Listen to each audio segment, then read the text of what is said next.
Hello everybody, Tommy here, and tonight we're going to be playing some more Final Fantasy III. In the last episode, we rescued the town of Kazuz from an evil curse that was placed upon them by the Jinn. We defeated that guy, and we outfitted the airship with some mithril and smashed it into a giant rock. That was Sid's idea. And now we're here at the town of Canaan, here to escort Sid home, so he'll be home on time for dinner. I can't remember the voice I used for him. Thanks for all your help. If there's anything I can do for you, let me know. Come to think of it, if I could put together another airship, I bet you could put it through its paces. I know how to talk.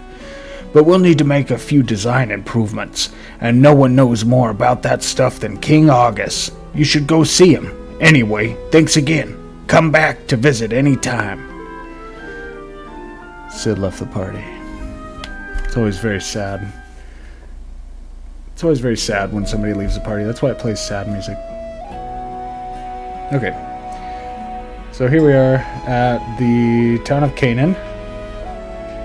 He tells us that we need to find King Argus and ask him about airships? Who could possibly know more about airships than Sid, right? Let's see. I heard that long ago, a traveling mage hid some medicinal herbs in town. Yeah, there's lots of stuff to find in this game. Unlike the other two, there's plenty of secret things hidden about. I've never been myself. Oh, okay, but they say that there's a gnome village in the forest down south. Yes, indeed, there is. Okay. That is true. A traveler named Desh wandered into town recently, but he didn't stick around. I'm not sure where he was headed. Okay, he's a pretty important character that we are going to want to talk about when we get a little bit further in the game. If you use the mini spell, you could turn into an gnome-sized version of yourself, blah blah blah. A fellow named Desh had a spell, is that what he said? I sold my last one to a young man named Desh. Okay. Okay,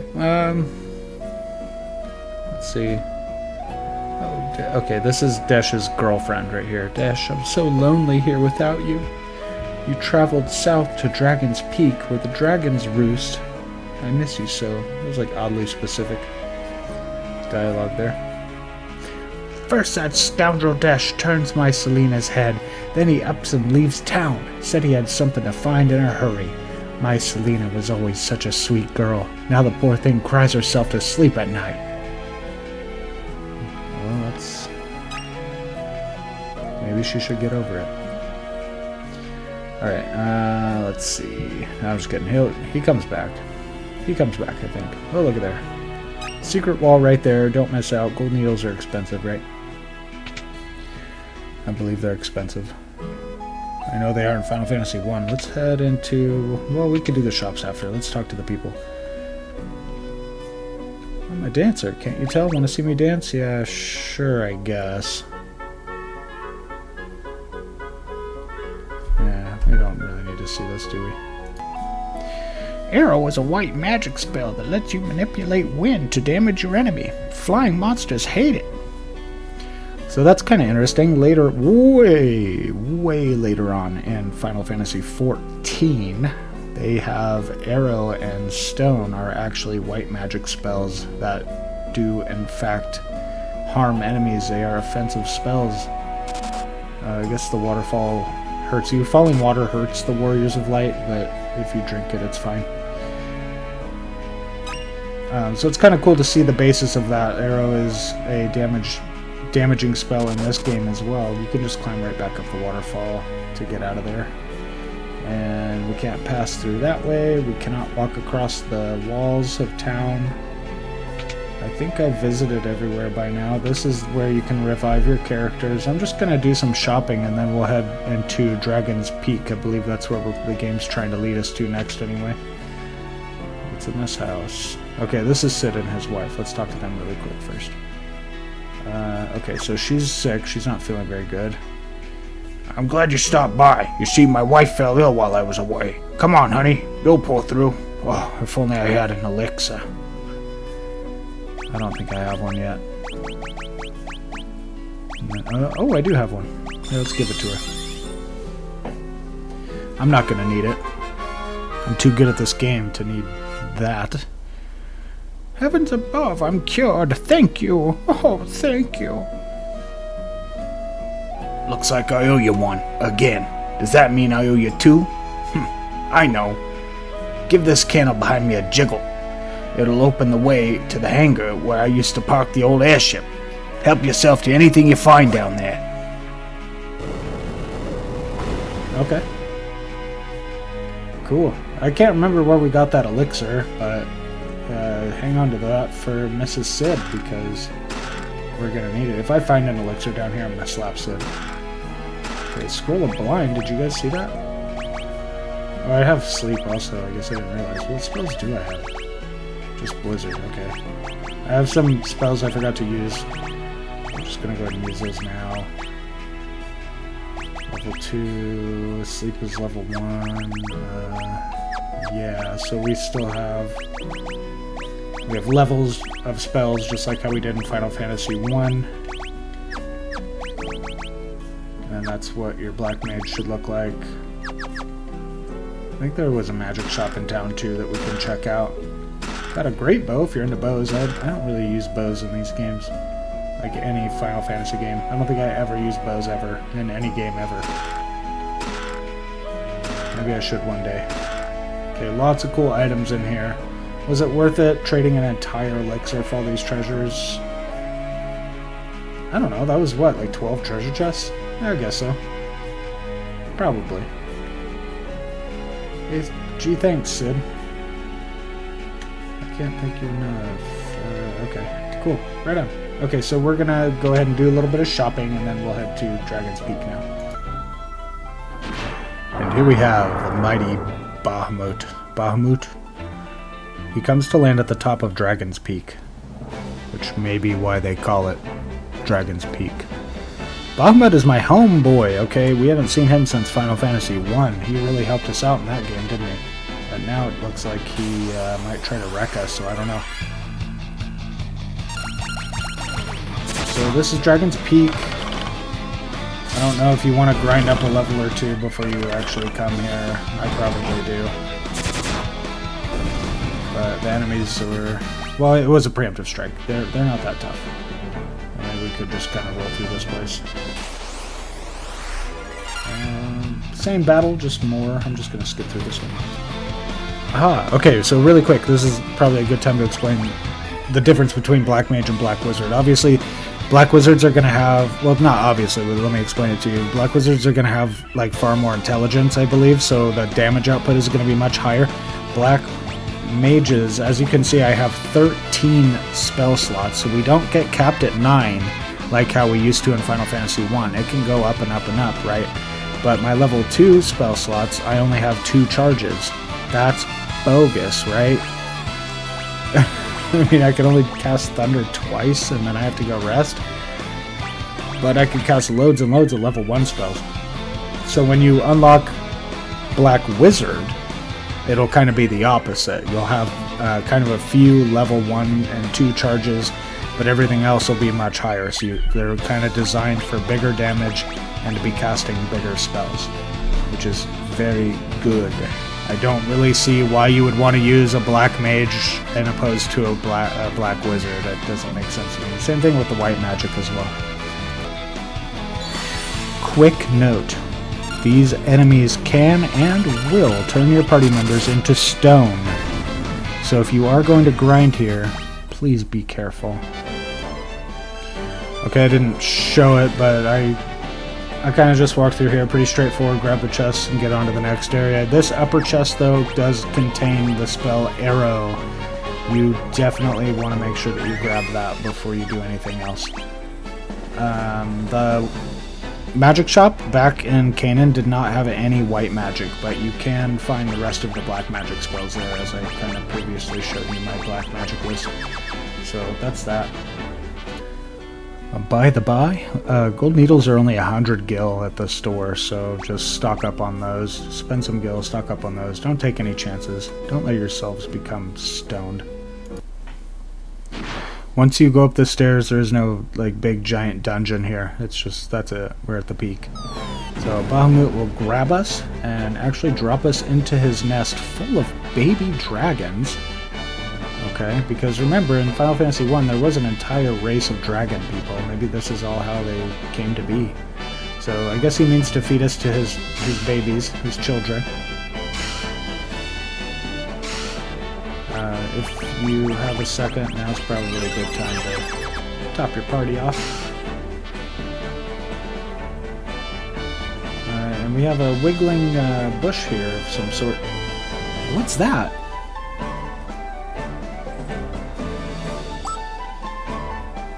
Aha, it's Desh. Remember? They said he was coming here, right? So it makes sense. Whoa! How the heck did you guys get up here? Wait, don't tell me. You got captured by the dragon too, didn't you? Ha! Losers. That's rich coming from the dragon's next meal. Touché. I guess you're right. My name's Desh. I'm Andy. Gotta be upfront with y'all. I've got amnesia. Can't remember a thing except my own name. I know that I came up here for a reason. I just don't remember what it is. Uh-oh. The dragon's back. Hide! A dragon attacks from the sky. I don't think it's just a dragon. Like, we don't stand a chance against it. We gotta run! Run! Run for your lives! Okay, and I highly advise that we take his advice. Okay, this is Bahamut. We are only level 11. Look! You see what just happened to my monk? Don't let that happen to you. Just run. Phew, that was close. Come on, let's get out of here. Agreed. Here, you can have this. It's a spell called Mini. I don't think I've got the magic know-how to use it anyway. In exchange, mind if I tag along on your journey? Sure, if that's what you want to do. Good, then it's settled. Glad to know y'all. So what was Desh doing up here? I think we find out a little bit later in the story. Why did he have a mini spell? Why did he have to buy that mini spell? It was the last one. Either way, we got it for free, so that's good. We could just simply jump down. Let's just jump down like maniacs. No regard for our safety or our lives or anything. Let's just jump off this mountain. Geronimo!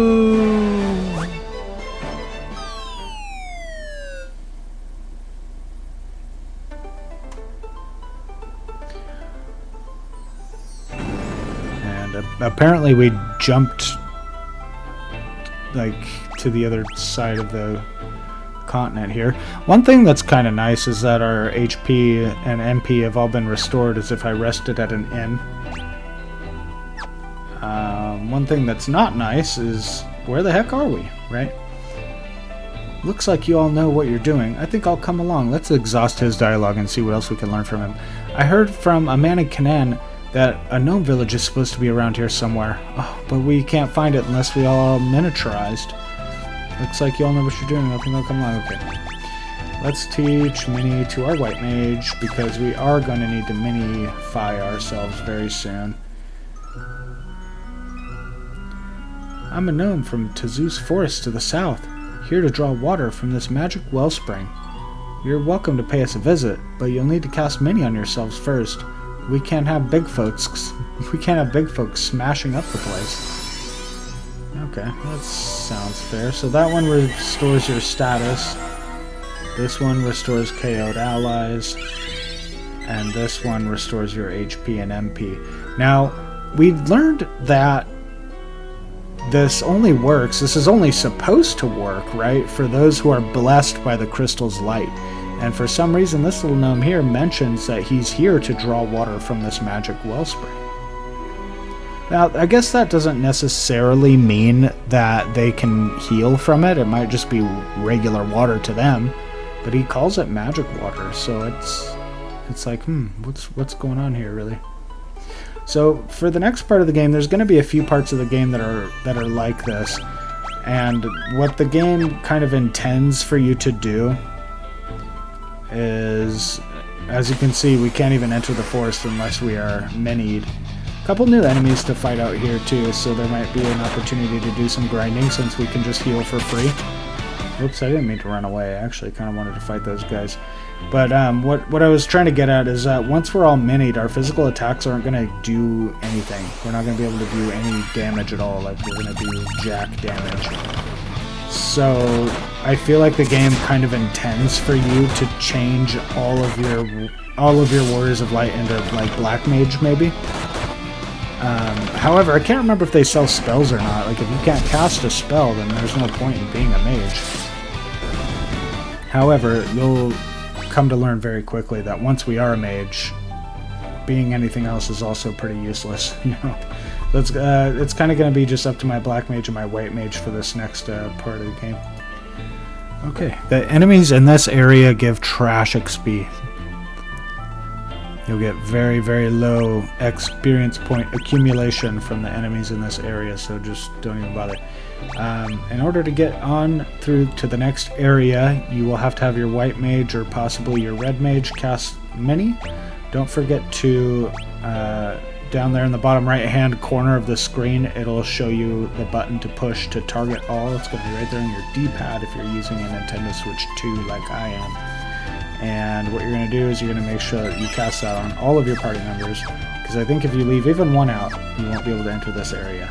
Now that we're minied, we can enter to Zeus, which is the village of tiny people, and it's pretty cute actually. It's like a tiny little village. There's tiny little houses, and the grass just towers over us. It's kind of funny. So we're going to explore this place and talk to the folks here, get some dialogue, and figure out what to do next or how to move forward. This is the house that's located in the upper left-hand corner of the town. If you check the book staff, you'll find this fire staff here. To the very left of me, I found a scroll of Cura, which is very important. And you can also find a vest and some mithril bracers. What is the vest? It's just, okay, I already have those. What was I gonna do? Oh, right, Cura. That's a level 3 White Mage spell, which I only have 2 charges of that, but hey, that's fine. And then I have a Fire Staff. And my question about the Fire Staff is, looks like my Black Mage can't even equip that. That's a true bummer, but my White Mage sure can. And it does give a bonus to Intellect and Spirit, so that's kind of cool. It also allows you to cast Fire when used in battle, so my White Mage can now cast Fire, which is kind of cool. Because you can dual wield in this game, you might as well. Let's go ahead and give her an Intellect. I don't know if that's going to help any of her spells. I don't even know if that helps the Fire Staff when you use it as an item. But, you know, what the heck, you might as well, right? She can also have some leather armor too, so... yeah, I guess I could have given that to my Black Mage as well, but that's fine. So we're all looking pretty good. Don't forget to grab these. This is a very nice bookshelf. We're thieves. We came in here and stole everything that you own. This is somebody named Shelko. Apparently they need an antidote. I haven't talked to everybody in town yet, so I don't know the context behind this person or why they seem to be sick.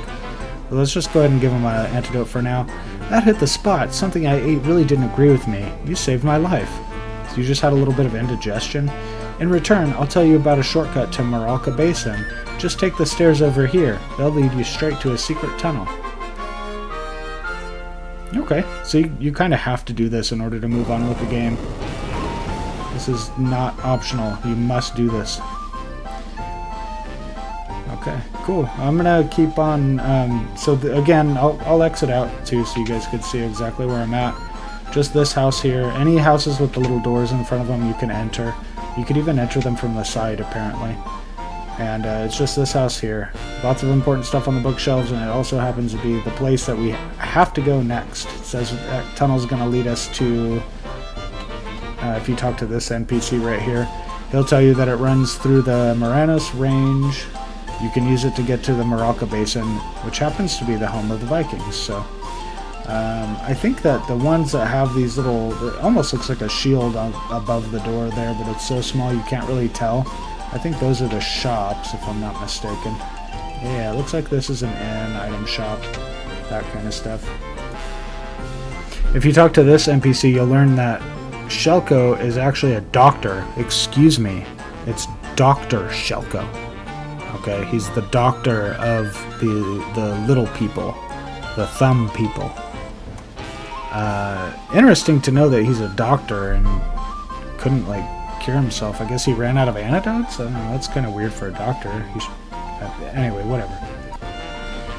The spell shop here also sells a scroll of arrow, as well as any level 1 or 2 black magic, so if you missed any of those along the way, be sure to scoop them up here. This guy informs us that one bite of gnomish bread and the whole world will be spread out below you, man. Far out. Cool, what's in that gnomish bread anyway?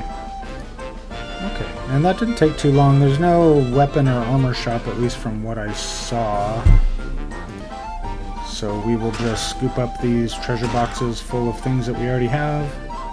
And we'll head down the stairs into Tozi's Tunnel, which I believe is a dungeon of sorts. I believe we can get into battles down here. Yep. Okay, and we're going to fight some leprechauns. So physical attacks are not going to do anything at all. We're going to have to really rely on our magic. And don't forget about the fire staff, because that's going to be very important here. See, even my monk, who was absolutely train-wrecking enemies before, is now only doing 1 damage. Even with multiple attacks, it's still just kind of capped out at 1. It just absolutely puts your strength at an abysmal level. So casting these spells that we have with our mages is really the only way to go. Okay, and if we just continue traveling, it doesn't look like it's long until we're out of there. Do we need to stay little? Honestly, I don't know. I don't think so. I thought I remembered a boss of some kind, but I don't see a boss. Anyway, casting the mini spell on yourself again will cancel the effect, or heal you, so to speak. And then we can just become big again that way. So now we have some mandrakes barring the path to this tunnel. We're going to defeat them and see what's inside. Inside is the Vikings Cove. I don't think we'll get into any battles in here, so that's kind of nice. Looks like we got a friendly bunch of pirates here. Well, we're hoping they're friendly anyway. We're Vikings, you idiot. We're not pirates, we're Vikings. Pillagers of the open sea. Or, well, we used to be. A wily old sea dragon showed up after the earthquake and wrecked all of our ships. All but one, the Enterprise, was spared. But we can't set sail with that monster still out there. This guy's just resting his eyes. No need to worry about him. He's not sleeping. This grog is the only thing holding me together. A Viking ain't a Viking unless he's sailing the ocean waves. Yeah, I think I know what you mean. The boss ain't got a clue on how to handle the sea dragon. How's a Viking supposed to fight a monster like that? That building on the cape is Nepto Temple. Pops ought to know more about it. Ask him. Pops, huh? Okay. Oh, look, a purple mage. He also sells all the magic that we've seen before. Instead of selling arrow, though, he sells another scroll of many. If you're wanting to grab another one of those, you can. I don't think I'm going to. I don't feel like I need to. Yeah, I might as well. I got the money for it. Might as well. Alright, anyway, I'm just going to stock up and rest, and then we'll go find whoever Pops is. Traveling up the stairs will lead us to this map. And there are some hidden walls in this area as well. All you have to do is find one and then look at the map and it'll kind of show you the rest of them. So before I go anywhere else, I want to know what in the world is in these 3 treasure boxes right here. Scroll of Fyra, Thundara, and Blizzara. Can I even use those spells this early? These sound like some pretty powerful spells, don't they? Well, they are level 3, so I guess technically I have a couple charges on them. That should help even the field if I'm fighting against any wily bosses. I've tried everything, I just can't win against that sea dragon. If you get rid of that monster, I'll give you anything. I'd even give you the Enterprise. We got a deal? This guy reminds me of Bike from Final Fantasy I, the pirate. He's just so willing to give his ship away, you know?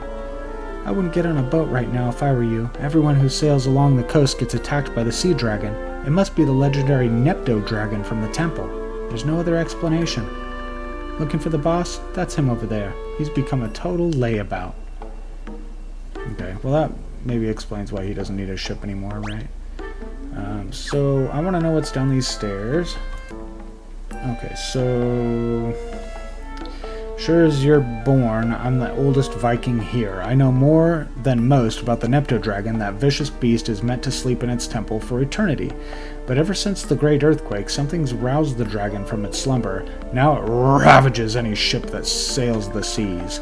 So there was a temple dedicated to this dragon, but the dragon's not like a metaphorical thing or like a spiritual thing. It's a physical dragon. Down here we also have one of these. It only revives your KO'd allies though, which is still kind of nice, I guess, if you're suffering. So anyway, again, we have this kind of a story where the earthquake has awoken some sort of evil. Even if the Nepto Dragon isn't necessarily evil, it's still a big monster that wants to eat us.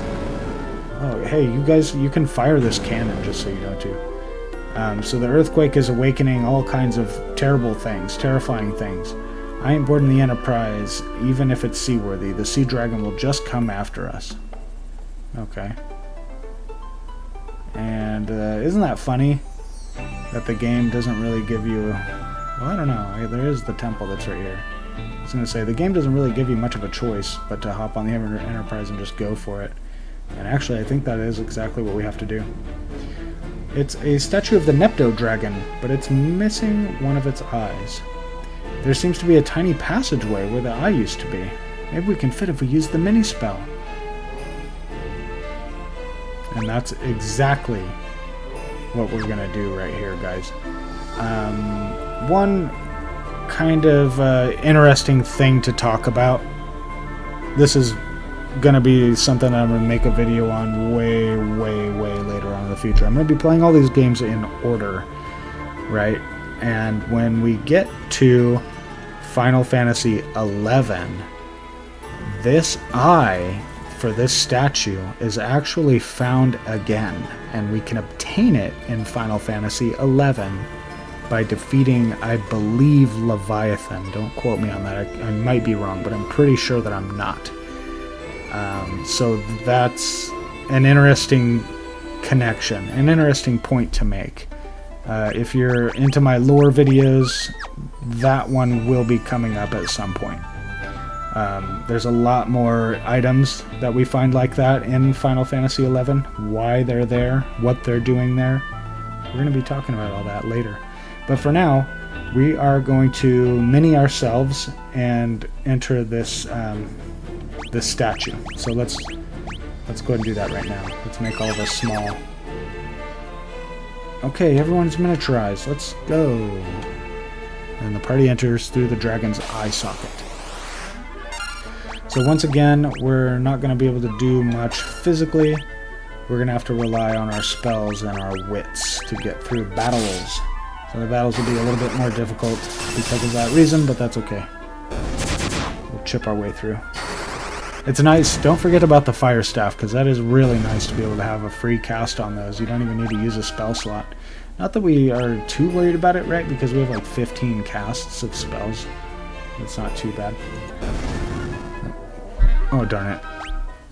I wanted to show you guys something just stupid real quick. Just a stupid little thing real quick. Okay, notice that. I don't know if you guys can hear it because I have the music for the game kind of turned down a little bit, but if you listen to the music for the game, it's actually like tiny. It's like the same battle music, just like quiet, which I thought that was kind of a unique detail to us being small. So back just a second ago, there was 2 holes to drop down, one on the right and one on the left. This is the one on the right that I took first. And it looks like this is the way to get to exactly where we need to go. A giant rat! No! No gem for you! I'll nibble anyone who tries to take it. Squeak! The rat really wants to keep the eye. Let's go ahead and try some big boy spells on this thing. I bet we can take it down pretty easily. I think I said that about the gem, and then he like one-shotted my monk or something, but let's hope that that doesn't happen. Okay. Oh, the rat can apparently cast magic, cast black magic. That's kind of interesting. I have one more charge of level 3 spells. Let's go ahead and let him have it.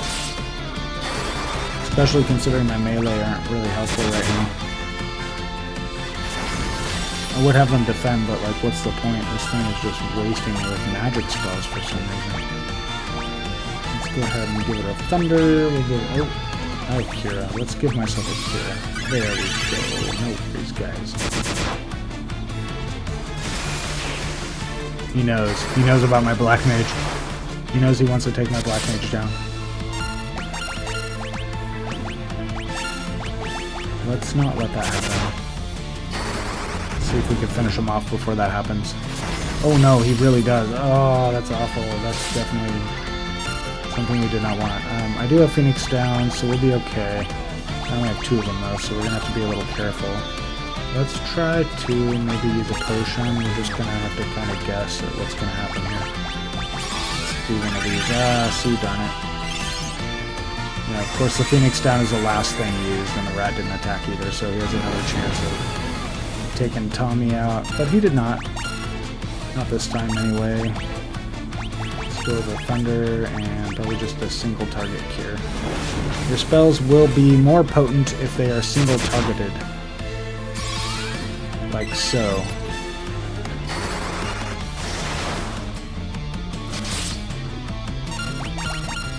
Not a very nice enemy, is he? He's kind of mean. Almost want to cast Arrow on him, but that's more effective against flying enemies.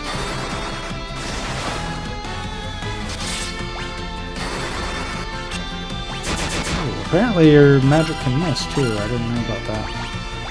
That's kind of funny.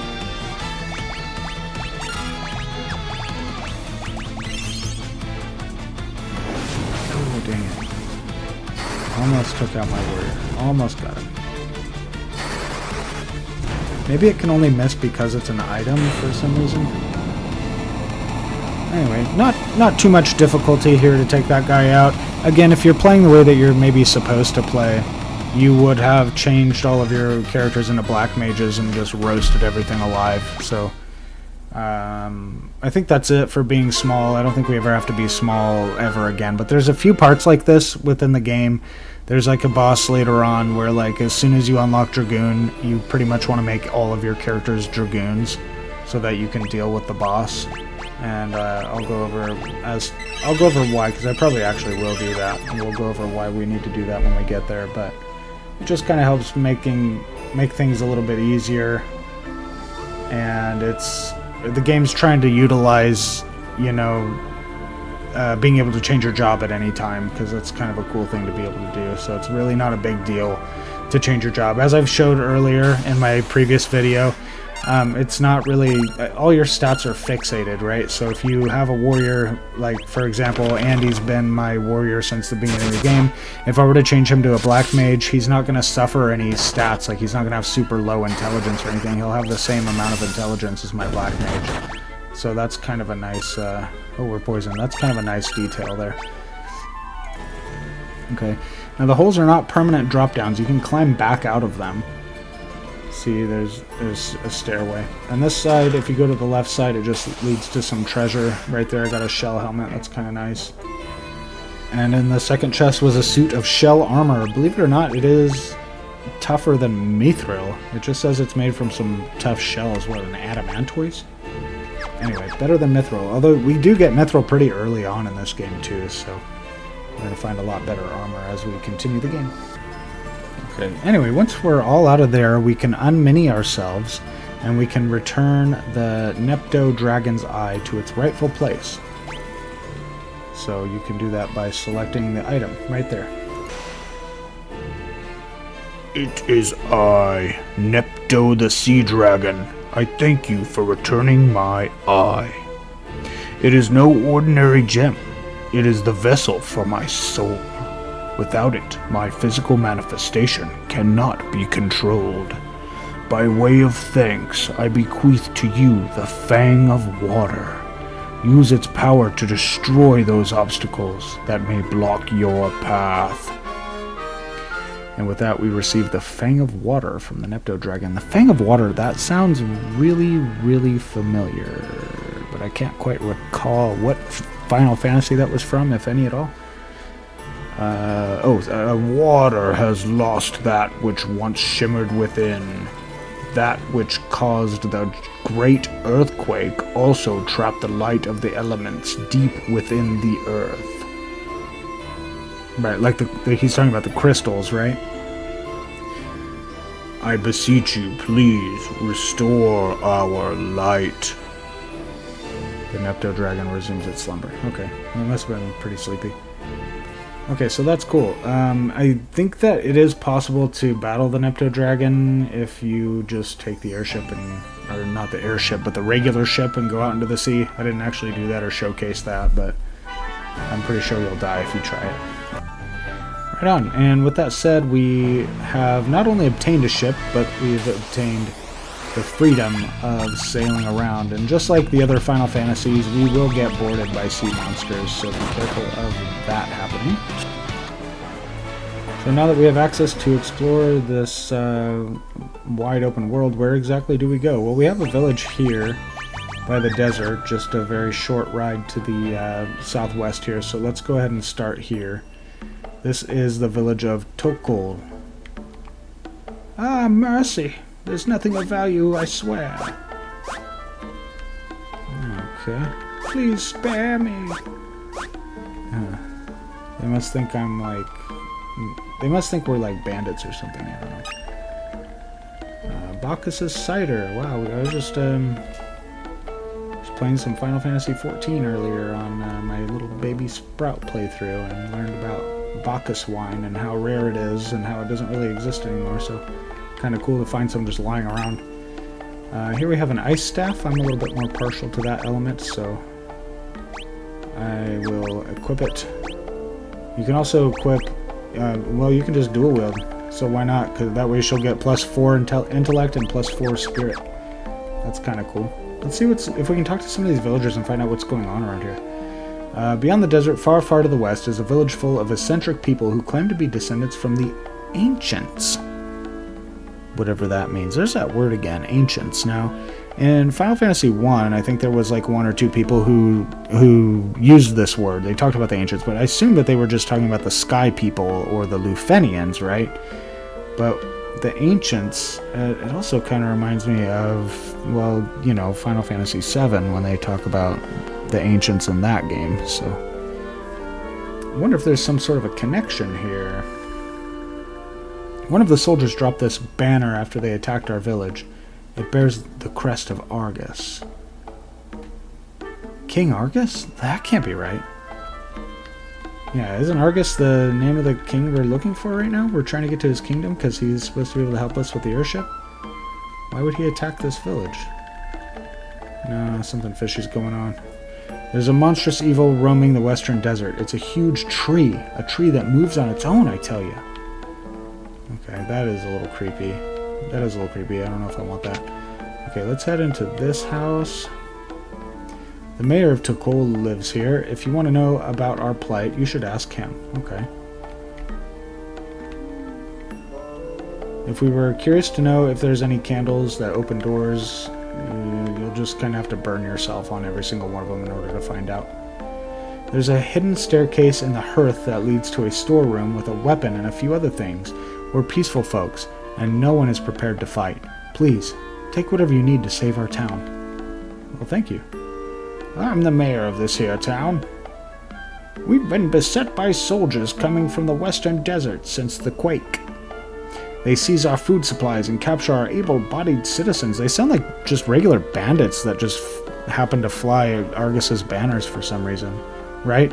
King Argus can't be evil. The town is on its knees, and there's nothing we can do to stop them. Okay, well... Anyway, you can enter the fireplace as if it's a door. If you do, you'll find this unpronounceable word. It's a nunchuck of sorts, so you'll probably want to equip it right here, along with the tonfa, making your monk an indestructible truck that just runs your enemies over. We also find a Kenpo Gi and a Phoenix Down, a much wanted Phoenix Down. The Kenpo Gi also gives agility and stamina +1. Very useful for your monk. They really favor monks in this here village. Okay, So we learn about a giant tree and some bandits that came from the west. Is that what they said? Yep, coming from the western desert. Okay, so we want to head to the western desert, I suppose. Ooh, there's that giant tree floating around right there. That's the one they were talking about. So you cannot enter the tree or interact with it in any way, as it is just kind of floating around. If you keep heading west, as you can see with my position on the map here, you will come to this area, which is Chocobo Woods. Yeah, yes sir. Not only do we have a chocobo, we get to listen to some very cute chocobo music. Okay, that's enough of that. Another thing too is we come to this town right here. There's another town, and this town is the village of the ancients. We are descendants of the ancients, creators of civilization as you know it. We live in harmony with nature, as is our creed. Okay. What's that word again? Those ancients. Ancient people. I kind of want to talk to this kid down here. How do I get to him? Oh, over here. Looks like we can just head down these stairs. I'm just going to go ahead and talk to everybody in town and see if I can find anything useful. I dare you to circle the whole continent on a chocobo. I'll give you a prize if you do. I don't remember him giving me anything. Or I guess I could have just won. Okay, anyway, whatever. So we can do his little side quest. I don't think he gives you anything super duper important. Yeah, I'm trying to talk to you, old man. The Wrath of Light, a catastrophic flood of power, was caused by the ancients. They used the crystals to harness the power of light, but struggled to contain its burgeoning energy. Light was unleashed on the world, causing untold ruination to all of humanity. In the end, 4 warriors from the world of darkness came and subdued the flood of power. A few remaining ancients regrouped and came to live here in this village. That, guys, is a lot to unpack.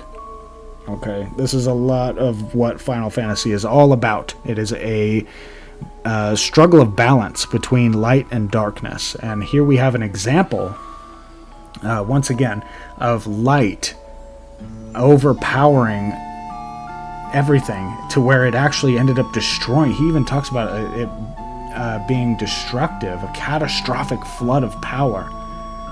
They struggled to contain its energy. It caused untold ruination to all of humanity. Okay, and this is exactly why the crystals step in. And it sounds like they manipulated and used the crystals, right? But this is why the crystals kind of step in and try to tip the balance in the correct direction. Okay, so too much light, and they typically will gather up some warriors of darkness to stop this flood of light from happening. Too much darkness, and they'll summon up warriors of light. So right now we are in a time of too much darkness, and that is why the Warriors of Light are here. Most Final Fantasies have that storyline, but once we get into a little bit further into like Final Fantasy V, we'll learn a lot more about the Warriors of Darkness and their role. Just because they're Warriors of Darkness, okay, doesn't necessarily mean that they're bad, especially if they're saving the world from catastrophic floods of light that are causing untold ruination to all of humanity. These are good guys in my book, right? I guess it just kind of depends on the eye of the beholder. Okay. And remember, too, the ancients, and this kind of correlates with what this gentleman is saying, the ancients are a people that are all about nature, right? They are one with nature, and that something along the lines of that is what the first guy said when I first walked in here. And then this guy says that we need to surrender to the greater will of the world. One cannot rely on modern machinery. We'll see this theme kind of repeated multiple times throughout the Final Fantasy games, where just too much technology is just no. Too much technology means, usually anyway, it usually means too much light is in the world, and that the Warriors of Darkness are going to be necessary. I already have a serpent sword that I found in the Nepto temple. It's a sword infused with the power of lightning, so don't use it on enemies that heal from lightning. Okay, and then lastly, we want to talk to this gentleman. There's a lot of important information here that these guys are giving us. Would you believe me if I said that this whole continent was floating in the air? It's true. The ancients discovered a way to suspend the very earth, a wonder that continues to this day. The Tower of Owen provides the power that keeps us afloat. So, are the ancients from Final Fantasy III the same as the ancients or the sky people or the Lufenians from Final Fantasy I?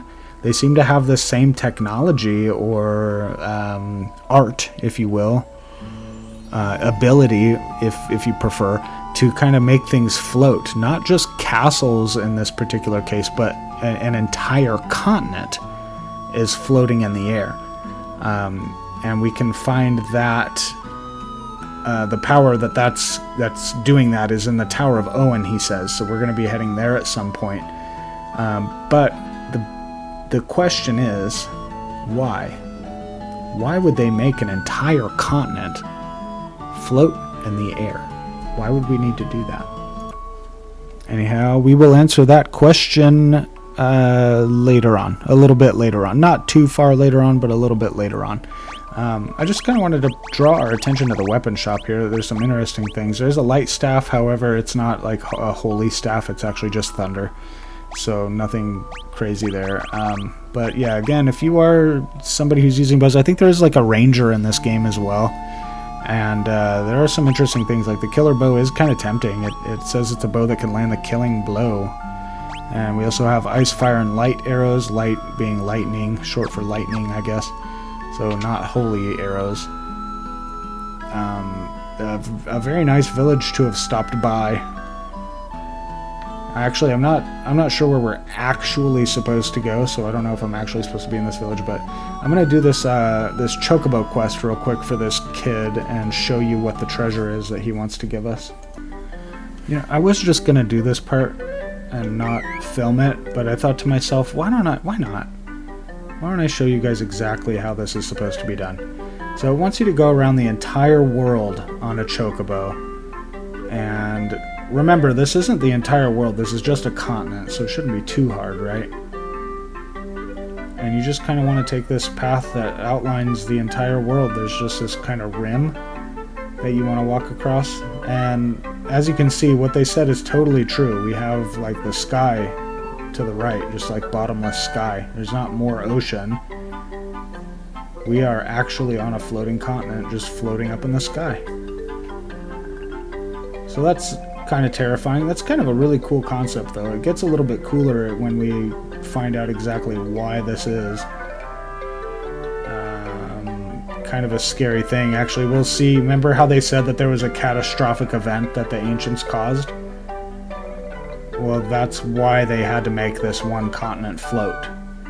Because the rest of the world is... well, you'll see. Anyway, I like to go just a little bit further. As you saw, I kind of went south a little bit there just to make sure. I don't know, maybe it's just my OCD kicking up. Anyway, now if we go and talk to the kid, he will tell us that you actually went and did it. You made it all the way around the continent on a chocobo. Here's your prize. And it's just some gnomish bread. I think I said that it's really not that great of a treasure. So, anyway, the soldiers from King Argus's company that were attacking the other village, I can't remember the name of it, but they apparently were not here, so we are going to keep on exploring and see if we can find them. Real quick too, I wanted to mention that if you come to the middle of the trees here, you'll get an exclamation mark. If you click it, it'll tell you that it smells like chocobos, and if you use, I don't have the item with me unfortunately, or else I would show it to you guys, but if you use some Gaijal greens, is that how you pronounce it? If you use some Gaijal greens, you can summon the fat chocobo, I believe, and I think it functions the same exact way as it does in Final Fantasy IV, where it'll kind of like hold your items for you. Still no sign of any bandits or any soldiers or king's troops or anything, but I have ridden a chocobo a little ways to the north of the desert, where we find another area of woods that we can enter, and this is called the Living Woods. And here we have some of the fairies. These were mentioned by the little people, those little teeny tiny people. They said something about how the fairies sure are cute. And here they are, and yes, they sure are. Let's talk to them and see what they have to say. The mage who changed the Elder Tree into a wandering creature can change his weakness. One who can see through his deception may be able to defeat him. Okay. So that sounds like a bad guy that we're going to have to fight at some point. The Elder Tree of these woods was cursed and carved into the shape of a monstrous castle. Now it wanders the desert aimlessly. You must help.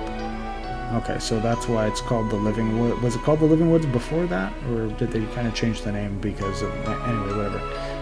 We are the fairies who inhabit these woods. I see that. Have you heard of Hein? He uses the Barrier Shift spell to change his weakness. Yeah, we've heard about that. I didn't know his name, though, until now, so thank you. Without the Elder Tree, these woods will soon perish. Our home, our friends, the trees, will wither away. Okay, so we need to kind of fix that, then. These woods are alive. I hear the cries of the woods. They weep for the Elder Tree that has made these woods its home for 10,000 years. That's a long time, huh? We don't usually get a lot of, like, time frames or timelines or anything like that, but that's kind of cool. But the great tree was cursed by a despicable mage and left the woods behind. Okay, this mage sounds like bad news. Yeah, the royal advisor of Castle Argus. Okay, now things are starting to come together, right? So the soldiers were flying the banner of King Argus, but maybe they were just following, maybe they kind of defected and were following this evil mage, but they still kind of had Argus's banners for some reason, maybe to try to throw attention off of themselves, maybe to try to some attempt of deception on the townsfolk. They don't really know who they're under attack by, but anyway, whatever. The royal advisor of Castle Argus, he is the one who cursed the Elder Tree to wander the land. Okay, so we're going to have to find him and defeat him and bring the Elder Tree back to the Living Woods. And I do have a canoe, so I can go into the water. So I had encounters off for a second so I can explore. I think that's it for this video. This has gone on a little bit long. I think this is probably a good place to stop. So in the next episode, we will try to save this Elder Tree. We'll try to find these soldiers that fly King Argus's banners. Hey, we might even try to find King Argus himself and see if we can get ourselves an airship. Because in order for us to get off of this floating continent, we're going to need one. Thank you all for joining me tonight for this video. If you enjoyed my video, please let me know by clicking the thumbs up button for me. And if you don't want to miss any of my future content, please consider being one of my subscribers. That always helps my channel. The support is greatly appreciated. Thank you guys, and have a great night. Bye-bye.